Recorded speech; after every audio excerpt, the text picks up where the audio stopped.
Cet homme est un richissime trafiquant d'armes. Sa seule passion? Nager dans une piscine suspendue dans le vide, perchée à des dizaines de mètres de hauteur. Et pour Arthur, une chose est évidente. S'il doit mourir dans un accident, une chute dans le vide est la meilleure option.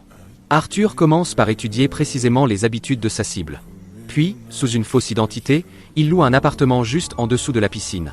Il réussit à photographier la clé, prépare un double, analyse les plans de l'immeuble et trace un itinéraire de fuite parfait.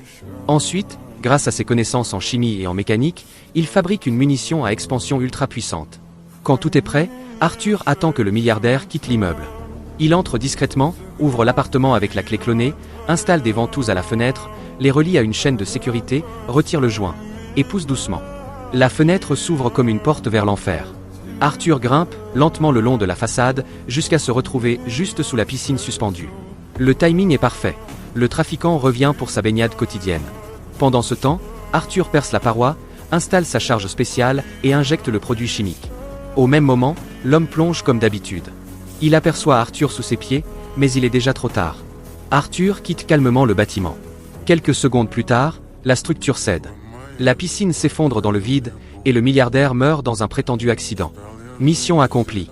Comme toujours après un contrat, Arthur appelle sa petite amie en visio. Mais cette fois, elle remarque quelque chose derrière lui. Un yacht suspect. Même si la connexion se coupe, Arthur a le temps de voir le numéro du bateau. Il comprend immédiatement. C'est laquelle est retenue. Il saute dans un hélicoptère et fonce vers le port, mais le yacht a déjà pris la mer. Arthur ordonne de suivre la côte. Lorsqu'il repère enfin le navire, il attrape son équipement et plonge directement dans l'océan. En quelques instants, il atteint la coque, grimpe à bord et sort son pistolet silencieux. Un garde tombe, puis un autre. Arthur progresse comme une ombre, éliminant tous ceux qui croisent son chemin. À l'intérieur du bateau, personne ne survit. Il finit par retrouver sa petite amie. Une poursuite s'engage, les combats éclatent, mais les hommes de main sont trop nombreux. Arthur est projeté au sol et capturé. Ses ravisseurs lui donnent un ultimatum. S'il ne tue pas la troisième cible, sa petite amie mourra. Fou de rage mais sans choix, Arthur se déchaîne sur leurs hommes, s'échappe dans le chaos et plonge de nouveau à la mer. Il se libère de ses menottes grâce à un appareil caché, puis disparaît pour préparer la suite. En enquêtant, Arthur comprend enfin la vérité. Les 3 personnes qu'on lui a ordonné d'assassiner étaient toutes des concurrents directs de son commanditaire. Et le dernier sur la liste, surnommé Mac, est le pire de tous.